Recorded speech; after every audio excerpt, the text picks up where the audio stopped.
Good morning ninth class. Last time हमने revision की थी 2.1, 2.2, 2.3। ओके, नेक्स्ट एक्सरसाइज की रिवीजन भी हम करेंगे। नेक्स्ट जो हम आगे सिलेबस करेंगे उसके साथ में एक एक्सरसाइज पहले वाली रिवाइज करेंगे। मैं चाहती हूँ कि आपका पहले वाला जो वर्क है वो भी ठीक से कंप्लीट हो जाए। आज हम करेंगे 2.4। 2.4 के मैं आपको कुछ क्वेश्चंस बोलूँगी। अगर आपको किसी क्वेश्चन में डाउट है तो आप मुझसे पूछ सकते हैं। क्वेश्चन नंबर 1 से लेकर 4 तक। 2.4 का 5th क्वेश्चन नहीं, क्योंकि उसमें डिवीज़न है ना, वो डिवीज़न जब मैं आपको रिवीजन में दोबारा कराऊंगी उसके बाद करेंगे, ठीक है। 2.4 के क्वेश्चन नंबर 1 से 4 तक जितने भी पार्ट्स हैं उसमें से आज मैं आपको कुछ क्वेश्चंस बोलूँगी और आपको क्या करने हैं वो सेंड करने हैं। इनमें से कोई डाउट हो जो मैं बोलूँगी वो भी, एज वेल एज जो मैं नहीं बोलूँगी उनमें से भी आप सेंड कर सकते हो। I will try to solve all of your queries. Okay, देखो अब स्टार्ट कर रहे हैं chapter number 6, lines and angles. पहले हमने जो चैप्टर्स किए ये उन सब से अलग है, बहुत इजी नहीं है। हमें कोई जल्दी नहीं है सिलेबस आगे बढ़ाने की। पहले हम क्या करेंगे, जो कॉन्सेप्ट्स हैं उनको क्लियर करेंगे, लाइन, हर तरह की एंगल्स। जब तक ये क्लियर ना हो क्वेश्चन करने का कोई फ़ायदा नहीं है, चाहे कितना ही टाइम लग जाए। ओके, लाइन क्या होती है, ये देखो, ये ए बी, अगर हम इसको टर्मिनेट कर देंगे तो ये क्या है, लाइन सेगमेंट है। और आगे जब इनफाइनाइटली प्रोड्यूस होगी तो ये क्या है, एक लाइन है। खैर, लाइन और लाइन सेगमेंट में डिफ्रेंशिएट करना यह हमारा काम नहीं है। अब देखो, लाइंस या तो इंटरसेक्ट करेंगी या नहीं करेंगी। ये लाइन ए बी ली, ये ले ली हमने सी डी। ये लाइंस कैसी हैं, इंटरसेक्ट कर रही हैं ना, एक दूसरे को कट कर रही हैं, ठीक है। अब ये नहीं कर रही क्या ये लाइन इंटरसेक्ट, मेरे ख्याल से तो कर जाएंगी। अगर हम इनको आगे प्रोड्यूस करेंगे तो ये इंटरसेक्ट कर जाएंगी ना, किसी ना किसी पॉइंट पे कभी ना कभी तो करेंगी ना, ठीक है। तो इस तरह की लाइंस इंटरसेक्ट करती हैं, कुछ कर रही होती हैं और कुछ आगे प्रोड्यूस करने के बाद इंटरसेक्ट कर जाती हैं। लेकिन कुछ लाइंस ऐसी भी होती हैं जो कभी भी इंटरसेक्ट नहीं करती। कौन सी होती हैं वो, पैरेलल लाइंस। कौन सी होती हैं, पैरेलल लाइंस। ये चाहे हम कितना ही इनको आगे बढ़ा लें, ये क्या है, इंटरसेक्ट नहीं करेंगे, बिल्कुल रेलवे ट्रैक की तरह होती हैं। जैसे आपका जो फ़ोन है आपके हाथ में अभी, इसके जो एजेस हैं, मतलब अब वैसे दिखेगा तो नहीं आपको, जिस तरह से मैं बता रही हूँ, जैसे ये लैपटॉप की स्क्रीन है, ये लाइन और ये लाइन आपस में पैरेलल हैं। ये लाइन और ये लाइन, ये भी क्या है, आपस में पैरेलल हैं। ओके, इंटरसेक्ट नहीं कर रही ना। इनके बीच का डिस्टेंस चाहे आप यहाँ से मेज़र करो, यहाँ से करो, यहाँ से या यहाँ से, हमेशा इक्वल रहेगा। इसका मतलब ये लाइंस कैसी हैं, पैरेलल हैं। ओके, अब एंगल क्या होते हैं, जब लाइन एक दूसरे को इंटरसेक्ट करती हैं तो उनके बीच में कुछ ना कुछ इंक्लाइनेशन होती है जिसको बोला जाता है एंगल। ये चीज़, ये क्या है, एंगल। एंगल को हम नेम भी दे सकते हैं और नंबर भी। ये देखो, यहाँ पे ओ दिया पॉइंट, इस एंगल को क्या बोलेंगे, बी ओ डी। कैसे लिखेंगे, एंगल बी ओ डी लिख सकते हैं ना। पता है, जहाँ पर एंगल बन रहा हो वो चीज़ आपकी हमेशा सेंटर में होती है। जिस पॉइंट पर एंगल बन रहा होता है वो हमेशा आपका सेंटर में होता है। जैसे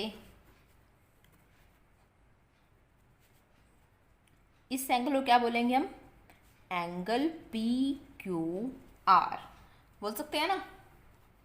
अगर ये एंगल मैं यहाँ पे बनाऊँ तो क्या बोलेंगे, एंगल क्यू पी आर, ऐसे बोलेंगे ना, समझ रहे हो ना, ठीक है। अब डिफरेंट काइंड ऑफ एंगल हम पढ़ेंगे। यहाँ एक चीज़ बता देती हूँ कि जो ये होता है ना, नेम की जगह हम इनको नंबरिंग भी दे सकते हैं।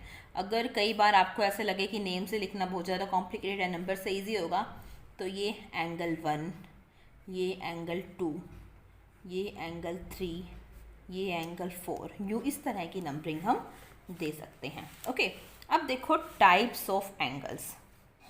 सबसे पहले क्या है, वर्टिकली अपोजिट एंगल्स। क्या है? वर्टिकली, पूरा लिखूं क्या? वर्टिकली अपोजिट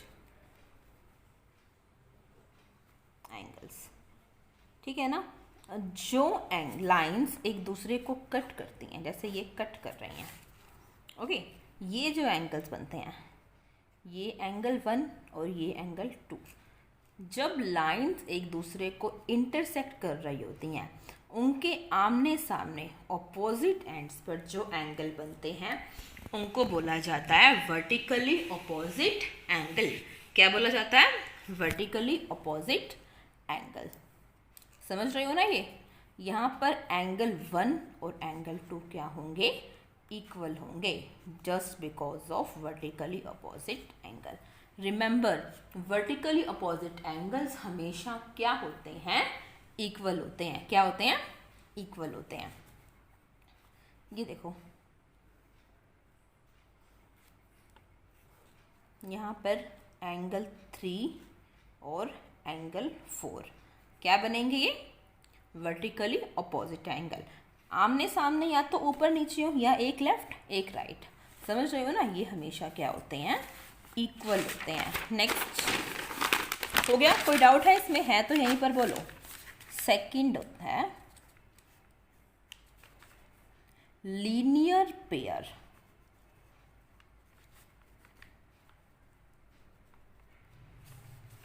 लीनियर पेयर क्या होते हैं? जब एंगल्स का सम कितने डिग्री का होता है? 180 डिग्री। मान लो ये लाइन मैंने ड्रॉ की, ये एंगल 1 और ये एंगल 2। क्योंकि लाइन यहाँ पर कंप्लीट हो रही है तो इन एंगल्स का सम कितना होगा? 180 degree. Angle 1 + 2 will be equal to 180 degree. समझ रहे हो ना? जरूरी नहीं है 2 हो, यहाँ 3 बन रहे हैं, 1 2 3, तो क्या होगा? 1 + 2 + 3 = 180। 4 बन रहे हैं तो 4 भी हो जाएंगे, चाहे ऐसे है। ये भी एक लाइन काउंट होगी, स्ट्रेट लाइन तो है ना, चाहे लाइन ऐसे ड्रॉ हो, ऐसे हो, कैसे भी हो, है तो लाइन ही ना। ये 1, ये 2, ये 3, ये 4, इन चारों एंगल्स का सम कितना होगा? 180 डिग्री। समझ रहे हो ना? जब भी कितने भी एंगल्स, मैं नहीं बोल रही 2 3 4 5, जितने भी एंगल्स एक लाइन को मिलकर कंप्लीट करते हैं उसको क्या बोला जाता है? Linear pair. और इनका सम कैसा होता है? 180 डिग्री। कैसा होता है? 180 डिग्री। ठीक है, ये 2 पार्ट होगा। इससे पहले कुछ और टर्म्स आती हैं जो आपने लोअर क्लासेस में पढ़ी हैं। Acute angle. एक्यूट एंगल कहाँ से कहाँ तक होते हैं? 0 to 90। कहाँ से कहाँ तक होते हैं? 0 से लेकर 90 डिग्री तक। एक होते हैं ऑब्ट्यूस एंगल। ये कौन से होते हैं? 90 से लेकर 180 तक। मतलब एग्जैक्ट 90 ना इसमें काउंट हो रहा है, ना इसमें। एक्यूट 0 से 90, ऑब्ट्यूस 90 to 180। अगर वो एग्जैक्ट 90 डिग्री है तो कौन सा एंगल होगा? वो राइट एंगल। कौन सा होगा वो? Right angle. 90 से जितना भी कम है, 89.9999 तक वो क्या रहेगा? एक्यूट रहेगा। और 90.0001 पर भी वो क्या हो जाएगा? ऑब्ट्यूस हो जाएगा। एग्जैक्ट 90 डिग्री वाला ही राइट एंगल होता है। समझ रहे हो ना मेरी बात? ठीक है, 0 से 90 एक्यूट, 90 to 180 ऑब्ट्यूस, एग्जैक्ट 90 हो तो राइट। ओके, अब एग्जैक्ट 180 हो तो क्या होता है? Straight angle. क्या होता है? स्ट्रेट। 180 एंगल सीधी लाइन पे बनता है ना, तभी तो हमने लीनियर पेयर बोला। लाइन कंप्लीट हो गई तो सम कितना होगा? 180। ठीक है, इसको बोलते भी क्या है? Straight angle. यहाँ से याद रखना कि वो एक स्ट्रेट लाइन को कंप्लीट करता है। अगर 180 से 360 हो तो क्या बोलते हैं उसको, रिफ्लेक्स। क्या बोलते हैं उसको, रिफ्लेक्स एंगल। समझ रहे हो ना, 180 से 360 क्या होता है, रिफ्लेक्स एंगल। वैसे तो मैं ट्राई कर रही हूँ कि बहुत धीरे धीरे समझाऊँ, फिर भी अगर आपको कोई प्रॉब्लम आ रही है तो आप टेक्स्ट कर दो, पॉज करके जहाँ से प्रॉब्लम है उस 2-3 मिनट की या जो भी आपको लगता है वीडियो दोबारा देख लो। ओके, अब एग्जैक्ट 360 डिग्री होगा तो इसको बोला जाता है कंप्लीट एंगल। क्या बोला जाता है, कंप्लीट एंगल। एक बार रिवाइज करें, 90 से कम एक्यूट, 90 से बड़े और 180 से छोटे obtuse. Exact 90 right, exact 180 straight. 180 और 360 के बीच में, ठीक है ना, 180 से बड़े 360 से छोटे रिफ्लेक्स। Exact 360 complete angle. समझ रहे हो। अब हम बढ़ते हैं आगे कुछ दूसरे एंगल्स की तरफ। सबसे पहले देखो कोरेस्पोंडिंग एंगल्स।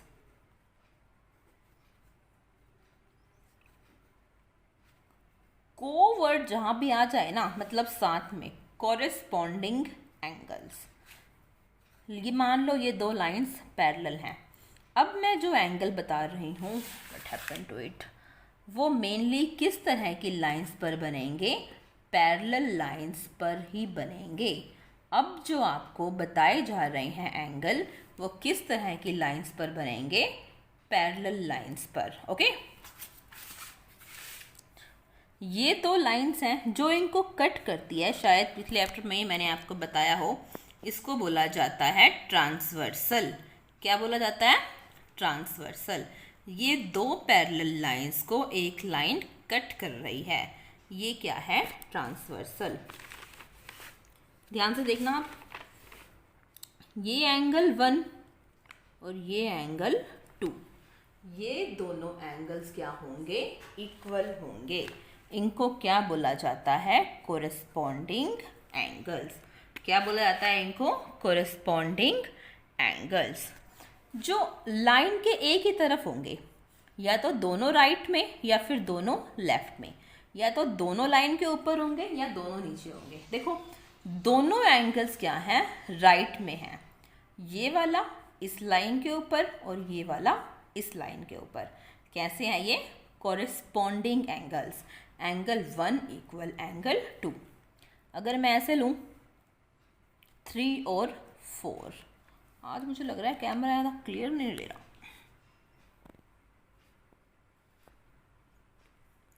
3 और 4 ये भी कोरेस्पोंडिंग एंगल हैं, बिल्कुल लग रहे हैं मुझे तो।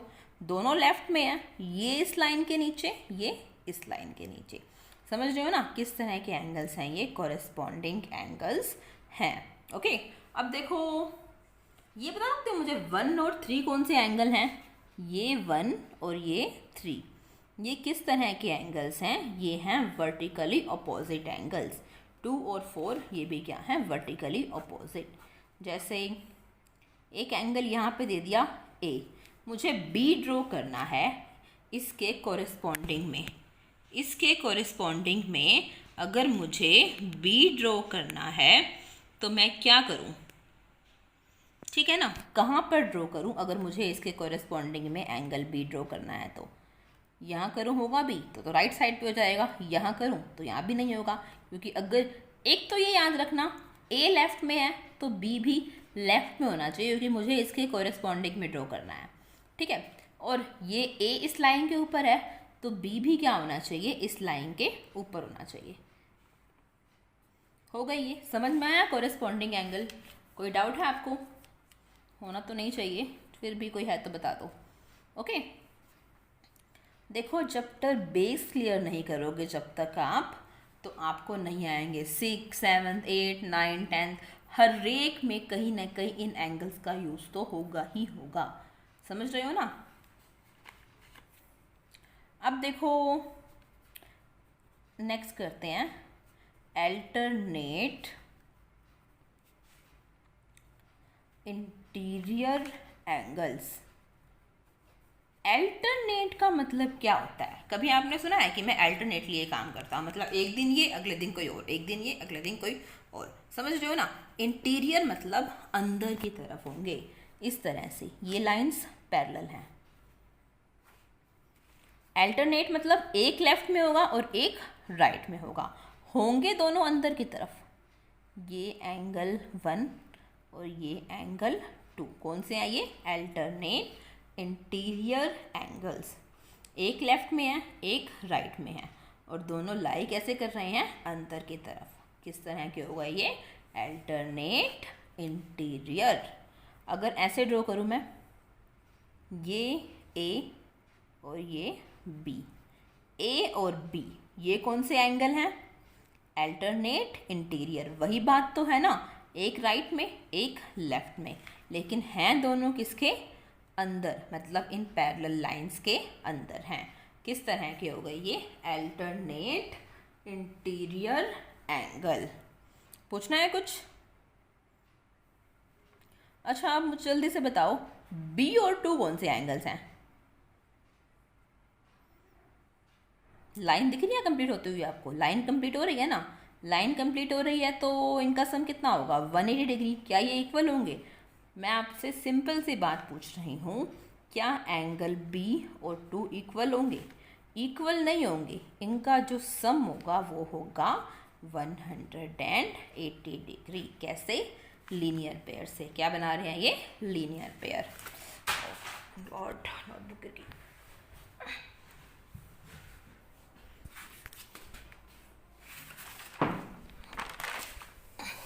नेक्स्ट देखो, अल्टरनेट एक्सटीरियर एंगल।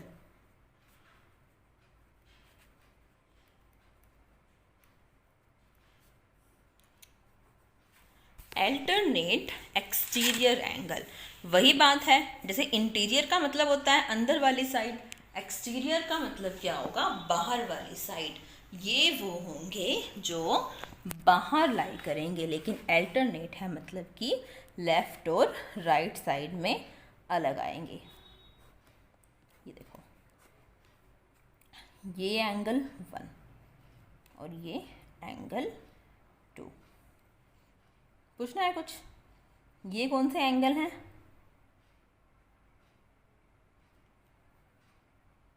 अल्टरनेट है, एक लेफ्ट में है एक राइट में है। समझ रहे हो ना? ये क्या है? और दोनों किसकी तरफ लाई कर रहे हैं? बाहर की तरफ। तो क्या हो गए? Alternate exterior. एक पेयर और ड्रॉ करके सेंड करो मुझे अल्टरनेट एक्सटीरियर एंगल का। जल्दी करो, जल्दी वीडियो का पॉज करो और आप करो। ये 3 और ये 4, 3 और 4 भी क्या है? अल्टरनेट एक्सटीरियर एंगल है। आया समझ में?